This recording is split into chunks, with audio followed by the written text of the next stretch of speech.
I think people are going to have a choice to make in the fall. But I think there's no doubt there are enough seats in play that could cause Republicans to gain control. There's no doubt about that. That is Press Secretary from the White House, Robert Gibbs, acknowledging some reality and no doubt knowing what he was doing, at least I think. Well, and sounding a little bit like John Boehner. Top Line begins right now.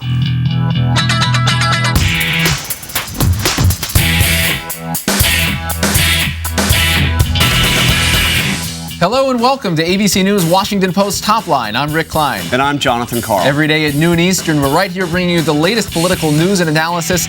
You can follow me at Twitter @TheNote. You can follow John, but I won't tell you what his sign-on is because he hasn't won a bet in a while. As soon as he does, we'll hype his Twitter feed. But John, start us off. Welcome back, sir. It's right there with Gibbs. Up for grabs. I mean, there you have the White House press secretary saying what might be obvious to a lot of others, which is that the control of the House of Representatives is up for grabs. What's interesting about this, though, is, first of all, he is the White House press secretary making this point. He is echoing the talking points of people like Eric Cantor and John Boehner, who have been saying for months that the Republicans could get the House.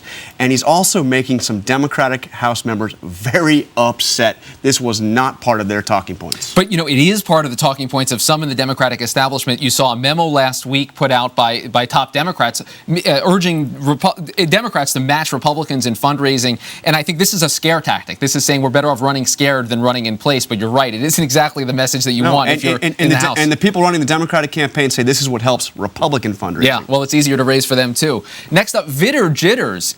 David Vitter, the Republican senator from Louisiana, has a primary opponent, and it's a real one. This is the former state Supreme Court Justice Chet Traylor. Comes in as a surprise announcement. No one saw this coming, John, and it's really the first major challenger we've seen emerge to David Vitter. It comes in the wake of the latest story, as ABC News has reported, about him having to fire an aide who had a criminal background, and a sense in Louisiana that there may be more shoes to drop. Yeah, and, you know, when Vitter had his brush in with I don't know how you want to describe it, with the Hollywood Madam, you know, there was all kinds of speculation that he could be vulnerable. And, you know, Charlie Melanson, the Democratic candidate, just has never really made much progress in the polls. But this could be a much more serious challenge to Vitter, a challenge from the right. Right. So here we have next up, Hollywood Mike. Fascinating story in today's New York Times about a $1 million investment that Meg Whitman made in an entertainment company started by none other than Mike Murphy, the Republican guru, media strategist, political strategist. What's interesting about this investment is that it was made 2 days after Murphy turned down Steve Poizner's request to come work for his campaign against Meg Whitman in the Republican primary. You know, clearly there's somebody upset in the Poizner camp, leaked a lot of information about this, but a fascinating story. Yeah, peeling back the curtain on something you always think happens because so many people in the political world have outside consulting relationships, various business ventures they're going in. So this is a little bit of a peek into how things really work sometimes in politics. Very interesting. And finally, back asswards. You heard that right. I think I pronounced it right, but that's quoting Sarah Palin from her Twitter feed. That's her description of President Obama's economic plan. You combine that with the video that she put out last week, the Mama Grizzly video, and some real action out of her PAC. $865,000 raised last quarter, $654,000 spent. Another round of speculation about Sarah Palin, and Sarah Palin once again where we want her, which is in the news. Yeah, and by the way, a lot of stories out there in the media that she likes to beat up on about how Palin's getting her act together and really showing that she can really be a formidable player, and speculation on 2012. You know, it's... And back at our fourth top line. That's how we like it. We're joined now today from Colorado by Ken Buck, who's a Republican candidate for Senate in Colorado, also the district attorney of Weld County, Colorado. Mr. Buck, thank you for being here. And I want to start with, you're being lumped in with a couple of other high-profile Republican candidates, Rand Paul, Sharon Angle. You've talked also about your kinship with Jim DeMint, who's endorsed your candidacy. I'm curious, if you guys win and you're in Washington, what are we going to see? What's the first item that we're going to see from you and some of the other Tea Party endorsed candidates? I think you're going to see some control over spending. I think that the main issue that I hear here in Colorado, and that I've heard from other candidates in other states, is a concern with spending. And I think Jim DeMint's leading the way on trying to ban earmarks, or at least have an earmark moratorium, and other issues like that. So I think you're going to see focus on the fiscal side of the House. Is a Tea Party caucus going to be something different than we've seen before? Because Republicans talk now about fiscal discipline. Yeah, Republicans talk about it when they're running for office. They unfortunately don't do a very good job of it when they're in D.C., and I think that's what the new generation of Republicans is going to do when we get there.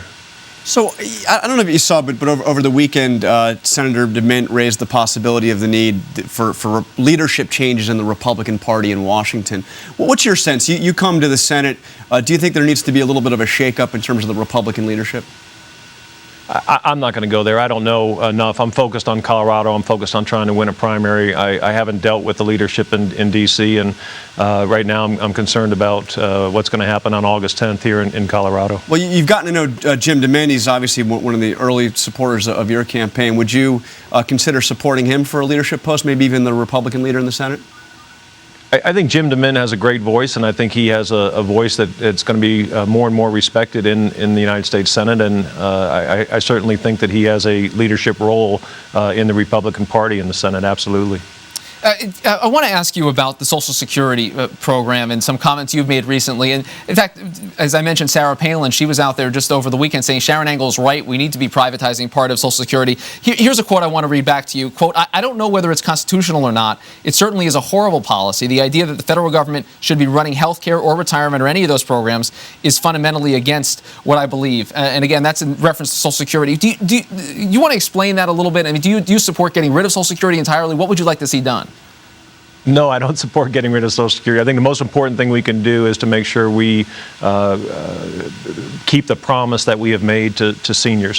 What I was referring to there, I think earlier there was a question about taking the funds out of the Social Security Trust Fund and putting IOUs in that trust fund so that members of Congress could vote for and fund pork barrel projects in their districts. And I think that is a horrible policy.